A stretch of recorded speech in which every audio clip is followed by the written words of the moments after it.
Today, we're going to talk about some of the different hand striking and hand positions that we typically use in martial arts. First one is fore fist. It's just making a fist with your fingers curled and you're hitting right with the first two knuckles, fore fist. I like to practice a fore fist going through a ring. One of the common errors is people twist too soon and then they lose the power of the twist by the time they hit the target. So if I put that ring right in front of the target, I can make sure that my twist took place right before I did my strike. That helps me to be accurate. Next one is a vertical fist. So I'm also going to hit with the first two knuckles. It's going to line right up with the shoulder. Vertical fist. I like to practice that on the Wavemaster. I like to check and make sure the first two knuckles are hitting the bag. Sometimes I'll chalk the first two knuckles and then you can see the chalk mark on the bag. If you have chalk, you hit the first two knuckles. If you have no chalk, you hit the last three. Next one is going to be a flat fist. So I'm going to take that fore fist and open it up like this, creating a flat fist position. This would be especially effective to the throat. It's not going to be something you're going to use on a heavy bag. This is going to go to a light body part. The next one is a single finger knuckle. So see, I have one knuckle protruding out. My hands are curved like this. A single finger knuckle is supported with your thumb.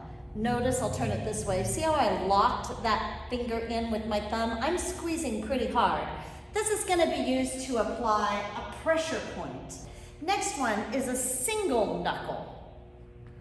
Boom, same thing, it's just your center knuckle. If you can see that there, you can see how I get into that hand position. If my hands are loose, I'm not going to be able to apply those single and double knuckle spears. These are especially great for applying pressure points where your thumb might not be strong enough. I like to practice my single knuckle on a ball because it's like a softer object. I would normally apply this maybe to the throat or the solar plex, to softer parts. So I want to see if I can be accurate on a single knuckle spear. I would put a mark on my ball, boom, single knuckle. If my knuckle collapses, then I know I'm not strong enough, I'm not squeezing strong enough. Same thing with my double knuckle spear. Gonna put the ball, boom, practice on the ball. If you have a partner, they can hold the ball for you. That's ideal. So the next one is the thumb. Sometimes I will come up and just hit a pressure point. This is like what your mom did to you in church. There's some tricks to doing a thumb. You can't just stick your thumb out there and use it like that. You have to support it with your hand and then take that flat part, pushing it in. You can see where I can get impact. If I do this, I'm just gonna hurt myself. Next one is gonna be your knife hand or your spear hand.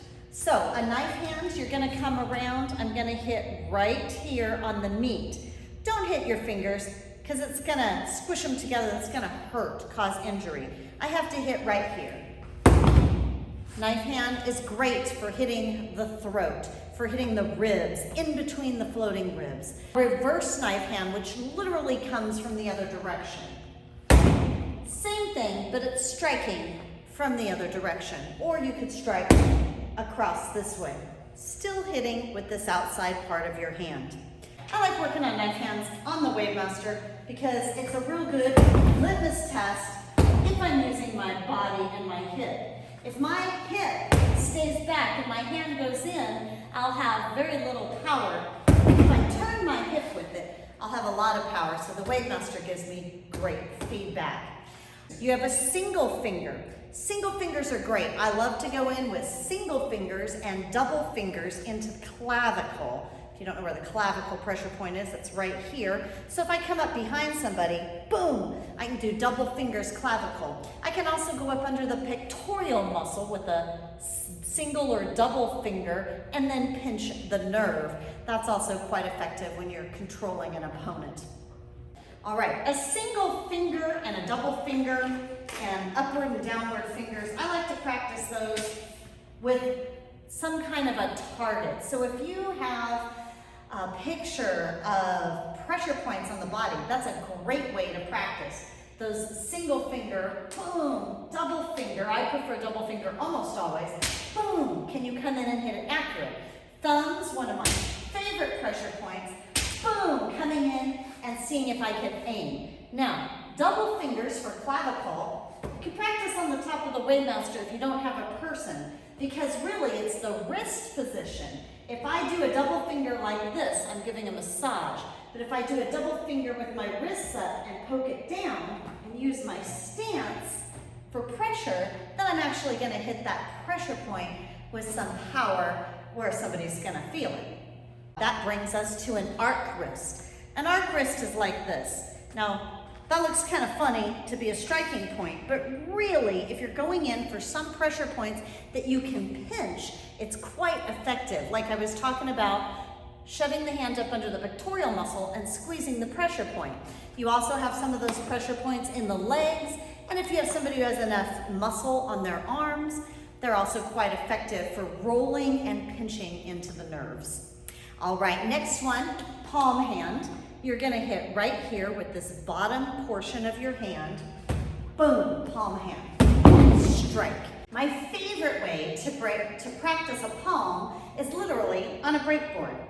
I don't have wood today, I'm gonna use a re-breakable board, but this is a downward palm. Next one is a ridge hand. Ridge hand, you're gonna make by pushing your thumb in. See that little meat right there? I'm gonna hit on the meat. I'm gonna tilt my hand. Common mistake people do is they go here and they're hitting on the bone of the thumb. I'm gonna tilt this hand 45 degrees.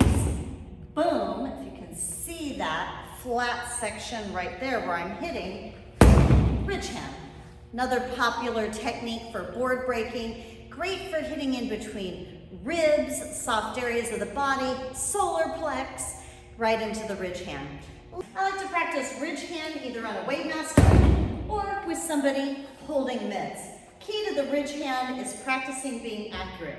Totally wasting time if you're hitting a bag. You notice we have marks all over our bags in our school. If you're hitting a bag and you're not aiming for anything, you're just completely wasting your time. Last one I'm going to show is a bow wrist. Probably one of my favorite advanced breaking techniques, although a lot of times I don't use the bow wrist on the body unless I'm going for a really direct shot to a softer area. Bow wrist looks like this. It's got a nice whip back and you can go right into another move. I like to practice bow wrist on a bag. It's one of my favorite breaks. Bow wrist, bringing it right in. How do you like to practice your strikes? What is your favorite striking technique? Do you know one that I didn't mention today? Or list your favorite below. I'd love to see some memes and videos of some striking techniques and how you apply them.